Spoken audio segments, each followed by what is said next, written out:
Well, if it isn't me, I'm back. I was on vacation. I work hard all damn day. What's up, boys? You guys pissed your portfolios have gone nowhere in 8 months? It is what it is, bro. That's the tax we pay for playing this game, all right? So if that's what you're here for, calm the hell down, relax, and go back to fucking work and just keep stacking bread, all right? The market ain't going to be going up forever. There's always going to be a bigger opportunity somewhere else that you missed out on because can't read the future, blah, blah, blah, blah, okay? So relax, all right? If that's what you wanted from this video, then see you later. Otherwise, I'm going to get going here. Let me back up and let's get out of my driveway. So this video is going to be a bit more about, I'll talk about stocks, talk about some other stuff too, but, so pretty much, I'm still just zooted out on AMD shares as always. Celsius, ELF, you guys know my portfolio is in my Patreon. I've linked it in my stock channel on my Discord. If you want access to it, just message me. I'll just give you fucking access. I don't really care about $5. If you want to support me, it's $5 a month. Otherwise, just hit me up on Discord and I'll hook you up. No worries. But regardless, so the stock market is pretty crazy right now. The Iran war, the Russian thing getting blown up, the craziness with oil prices, and I have to just do my fart here real quick. Let's see if I can get a nice fart. Oh, it was so loud. All right. So I'm not worried about anything going on right now. So I'm really focused on the long term, 5, 10, 20 years. In the next year or two, who knows what happens? Maybe we go into a recession. Maybe we don't. I could sell all my shares right now and take a shitload of profits and then realize a ton of capital gains. And then the market goes down and I rebuy and I end up not making any money because I realized so much capital gains. So you also have to, people forget about that. They think, I could sell now. And if the market crashes, then I'll rebuy. It's like, dude, yes, but you're forgetting about taxes, bro. Like the market would have to crash so much to offset the amount of taxes you're going to pay on your gains. So to keep that in mind, guys. But on top of that, if you're not moving hundreds of millions of dollars, tens of millions of dollars, don't fucking try to time it like that, bro. It's not that deep. Just stay invested. Me personally, and this is where people get in trouble. That's why I don't care. I don't use margin, okay? I do not use Actually, I use $1,000 of interest-free margin from Robinhood Gold, which is absolutely nothing, and it's free money, so I just use it. But I don't use that in any margin. And I don't need the money in my investment account to live my life. I don't need to take money out of it to pay for my bills. I don't need to take money out of it to buy a house. That shit is there. If I lose my job, it's there. I'm never touching it. If I lose my income, I'm just gonna fucking work another job. If I have to work at Walmart, I can live on a Walmart salary. I don't give a fuck. Maybe I'll start streaming again. Make $200 a fucking month streaming for 80 hours a week. But no, seriously, you have to shift your mindset.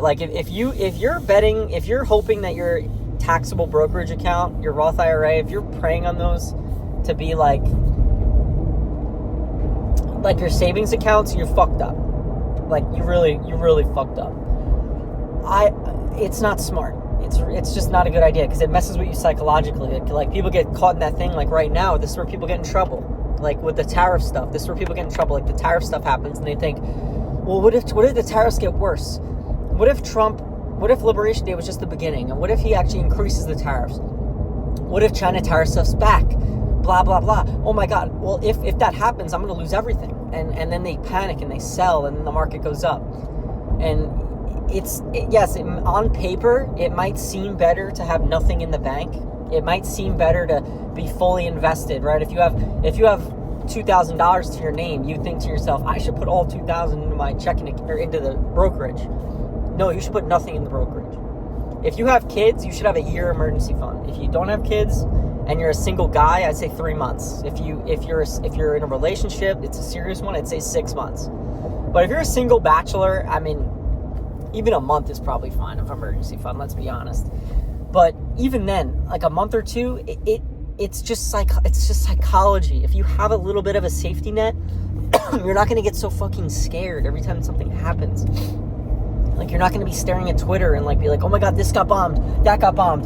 Oh my God, ChatGPT, this could get really bad. Oil's going to 200 a barrel. Everyone's fucked. And it's like, it's possible, but why bet on that, right? Like, bet on it not being fucked, because if it is fucked, then we're fucked, and there's nothing you can do to fix that. You're just going to be less fucked if you sell stuff now. But you're still fucked, right? So it's like, be an optimist, bet on things working out, and don't be negative Nancy, all right? But the other thing is, again, it's emergency funds vary on like where you're at with your life, right? Like, don't just make an emergency fund because Dave Ramsey says you need to be on baby step fucking 3. Like, no, if you're a single guy, you don't need a huge emergency fund. But again, if you have kids and you have a wife or a husband and you have kids, and you know, I really think you need a year. I think you need a year of expenses in a high yield savings account, and that needs to be completely off limits. And then if the market crashes 50%, then I'd probably fucking actually put that in the market. Actually, I'd probably break my rule, but it would have to be a really crazy deal to even deploy that capital into the market. But like, that's what I did in April. I had a huge emergency fund for like a house down payment, and I used all of it to buy stocks in April of 2024, and it was the best decision I ever made, but like, risky. Definitely was risky, but I'm young, so I took the risk. So that's it. I'm done with stocks. Let me hit it real quick. Actually, no, I'm not hitting it. There's something... Ooh, there's like little rocks hitting the car. I don't like that. I'm rolling the window back up. Ooh, there's someone spilled something on the street. I don't know if you guys can hear that. I don't like that. I'm going slow. The next thing is houses. So, all right, the stock market is what it is, right? It hasn't crashed. I think it's going to be stuck for a little bit. I think this is a stock picker's market. I think the indexes are going to be stuck. They're going to go up and down 10%, blah, blah, blah. We might hit a new all-time high, but it's not going to be by much. We might go back down lower, but I think we're going to be sideways. I think relatively the market's not going to do anything for the next year. That's what I think. That's my prediction. That doesn't mean single stocks don't go anywhere, by the way. Keep that in mind. Now onto like the whole economy as a whole. So, are we going into a recession? Honestly, I don't know. It's definitely interesting. I do worry that the housing market is just so overextended and it's just so unaffordable for people that something has to happen. Something like, I just don't see how someone like me, like for example, someone like me, and I don't give a fuck. I'm a humble guy, but I'm gonna say it. Like, I'm fucking in the top 0.01% for my age, and I cannot afford a fucking house, okay? Like, and my dad was saying this to me too. He's not one of those boomers that like thinks like weird, like, oh, just go buy a house. Like he bought a 5-bedroom, 4-bath house on a nature preserve, fully built, brand new construction, and it was 1 year of his salary. The house was a year of his salary.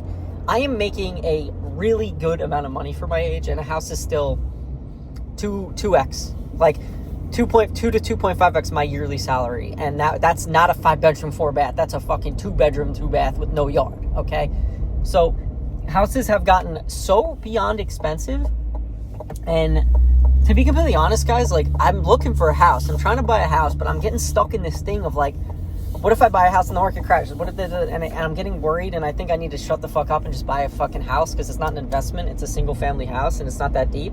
But like, I don't know about any of you guys. Like, if any of you guys have any thoughts on the housing market, I'd love to hear your thoughts. I'd love to hear what you got, because I think it'd be cool to see some other perspectives.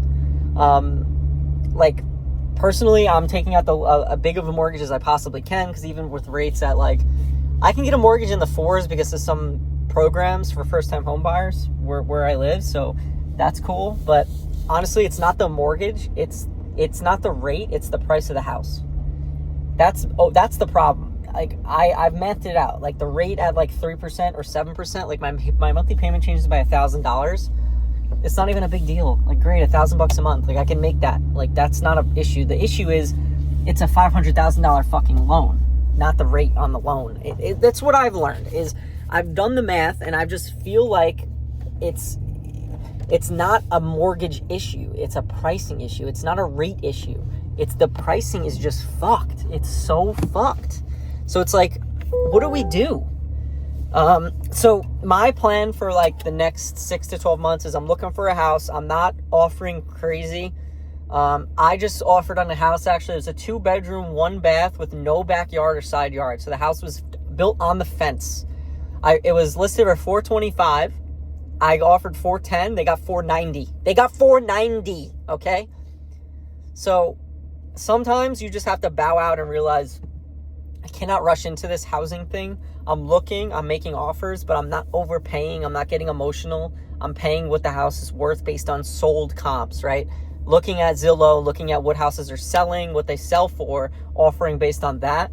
The real estate market has gone up so much in the past year, the past 12 months. I'm not talking COVID crash. I'm not talking COVID. I'm talking the past 12 months. Housing's gone up by like 30%. Housing costs, at least for me. My brother bought his house for about $780,000 12 months ago, and now it's worth $975,000, and he did nothing to it. So I don't know if that's just a me thing with my market or not, but what I can say is if you're young, you're in your 20s, you're in your 30s, I'm not going to be like Gary Vee and say if you're 40, you have time. You're fucking old, bro. If you're 20, if you're 30, if you're late 30s, you're getting there, bro. I don't know. You probably should have owned a house by now. But it's tough. It's tough for us. Don't feel discouraged, guys. Don't feel like everything. Don't be one of those people that blame the world and they be a victim and they say it's impossible. Yeah, it's hard. It's the hardest it's ever been to own a house, by far. There's never been a harder time to buy a house in the history of this country. There's never been a harder time to own a house, but that does not mean it's impossible. That just means that the gap is widening between the rich and the poor, and you can either bitch and moan about it and sit on the sidelines, or you can do everything you fucking can to own a house and not be a deadbeat dad and be a lifetime renter and regret in 20, 30 years when your kids are older that you have nothing to show for it. Okay, think bigger. Everyone thinks way too small. You guys are thinking, not saying you guys specifically, but I think people think way too small in life. They think like for the next 2, 3, 4 years, but you got to think for the next 20 to 30 years, right? You got to think like, what would yourself think in 20 to 30 years, right? Like think like that and like act on that, right? Like, and I know for me, renting makes more sense on paper. Renting and then investing the difference makes so much more sense on paper, but thinking to myself 20, 30 years in the future, diversifying, getting a house, and having that security for the wife, for the kids, and God forbid something happens to me, there's a house there and it's got a lot of equity in it, and like they're set up. That's a huge peace of mind for me. So I'm okay with taking the loss on paper and getting a house. But on top of that, people say like renting and owning. I could do a whole video on that, like renting versus owning. I think the financial people on YouTube are so fucking stupid. They're like, well, the rent's $2,500, the mortgage is $2,500, or the mortgage is $3,000, the rent's $2,000. So the rent's $1,000 cheaper, so I'm gonna rent. And then they're like, it's like, yes, but out of that $3,000 mortgage, there's equity pay down, right? Like maybe for the first year or two, there's no equity, but for the 3, 4, 5, 6, 7 years, half of your fucking payment, if not more, is going to equity. So your actual out of pocket is actually like $1,000 a month. Whereas with the rent, you're spending $2,000. And yes, for the first year or two, it makes sense to rent, but then that amortization schedule kicks in and you're like, thank God you bought, because now you're paying all of your payments practically going to principal. So yeah, your payment's $3,000, but you're pretty much just moving your payment into equity in the house. You're not paying anything.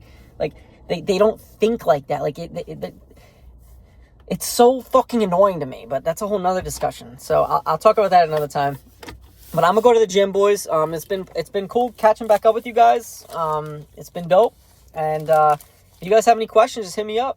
Again, my portfolio's in my Discord. And yeah, if anyone's got questions, let me know. Yeah. Anyways, peace out.